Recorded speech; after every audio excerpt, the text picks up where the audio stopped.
চীন রাশিয়ার ঘনিষ্ঠতা নিয়ে এবার তৈরি হয়েছে নতুন রহস্য। একদিকে তারা বিশ্বে শান্তি ফিরিয়ে আনার কথা বললেও বাস্তবে তাদের ভূমিকা নিয়ে সমাজপাতায় ভাসছে বিভিন্ন প্রশ্ন।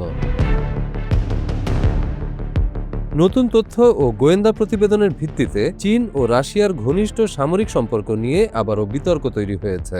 ইউরোপীয় গোয়েন্দা সংস্থার দাবি এবং রয়টার্সের কিছু নথি অনুযায়ী চীনে গোপনে প্রশিক্ষণ নেওয়া রুশ সেনাদের একটি অংশ এখন ইউক্রেন যুদ্ধে ফিরে গেছে। প্রায় 200 জন রুশ সেনাকে গত বছরের শেষ দিকে চীনে প্রশিক্ষণ দেওয়া হয় বলে উল্লেখ করা হয়েছে। তিনটি ইউরোপীয় গোয়েন্দা সংস্থার তথ্য অনুযায়ী এই প্রশিক্ষণ ছিল গোপন এবং মূলত ড্রোন যুদ্ধকৌশলকে কেন্দ্র করে। প্রশিক্ষণ শেষে ওই সেনাদের একটি অংশ ইউক্রেনের বিভিন্ন ফ্রন্টলাইনে মোতায়েন করা হয় বলেও জানানো হয়েছে।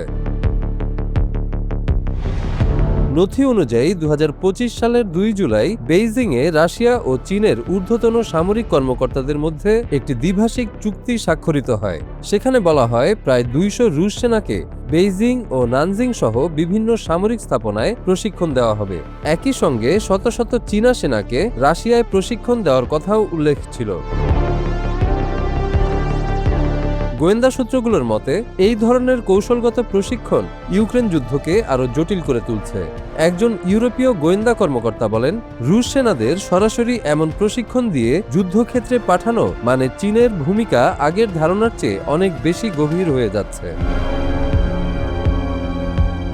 চীনের পররাষ্ট্র মন্ত্রণালয় অবশ্য অভিযোগ অস্বীকার করে বলেছে, ইউক্রেন সংকটে তারা নিরপেক্ষ অবস্থান বজায় রেখেছে এবং শান্তি আলোচনায় সহায়তা করতে চায়। তাদের দাবি, কোনো পক্ষই যেন সংঘাত উস্কে না দেয় বা দায় অন্যের উপর না চাপায়। রাশিয়া ও চীনের প্রতিরক্ষা মন্ত্রণালয় এই বিষয়ে কোনো মন্তব্য করেনি বলে জানানো হয়েছে। বিশ্লেষকদের মতে ইউক্রেন যুদ্ধের অন্যতম গুরুত্বপূর্ণ অস্ত্র এখন ড্রোন। দূরপাল্লার হামলা থেকে শুরু করে সামনের সারির ছোট ড্রোন, দুই পক্ষই ব্যাপকভাবে এগুলো ব্যবহার করছে। ফলে ড্রোন প্রযুক্তিতে প্রশিক্ষণ যুদ্ধক্ষেত্রে বড় প্রভাব ফেলছে। রয়টার্সের দেওয়া নথি অনুযায়ী প্রশিক্ষণ কর্মসূচিতে ড্রোন পরিচালনা, ইলেকট্রনিক যুদ্ধ, সাঁজোয়া বাহিনী, বিমান পরিচালনা এবং পদাতিক কৌশল অন্তর্ভুক্ত ছিল। কিছু ক্ষেত্রে ড্রোন শনাক্ত ও প্রতিরোধের বিশেষ কৌশলও শেখানো হয়। আরেকটি প্রতিবেদনে বলা হয়, চীনের ঝেংঝৌ এলাকায় একটি সামরিক স্থাপনায় ড্রোন বিরোধী প্রযুক্তি, ইলেকট্রনিক জ্যামিং ডিভাইস ও অন্যান্য প্রতিরক্ষা সরঞ্জাম নিয়ে প্রশিক্ষণ দেওয়া হয়। একইভাবে নানজিংয়ের একটি সামরিক প্রকৌশল বিশ্ববিদ্যালয়ে বিস্ফোরক নিষ্ক্রিয়করণ ও মাইন অপসারণের প্রশিক্ষণও অন্তর্ভুক্ত ছিল।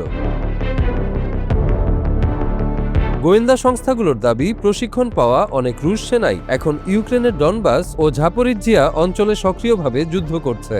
এদের মধ্যে জুনিয়র সার্জেন্ট থেকে লেফটেন্যান্ট কর্নেল পর্যায়ের কর্মকর্তারাও রয়েছেন। বিশ্লেষকদের মতে চীন দীর্ঘদিন ধরে ইউক্রেন যুদ্ধে নিজেকে নিরপেক্ষ শক্তি হিসেবে উপস্থাপন করে আসছে। তবে রুশ সেনাদের গোপন প্রশিক্ষণের এই অভিযোগ সেই অবস্থান নিয়ে নতুন প্রশ্ন তুলছে।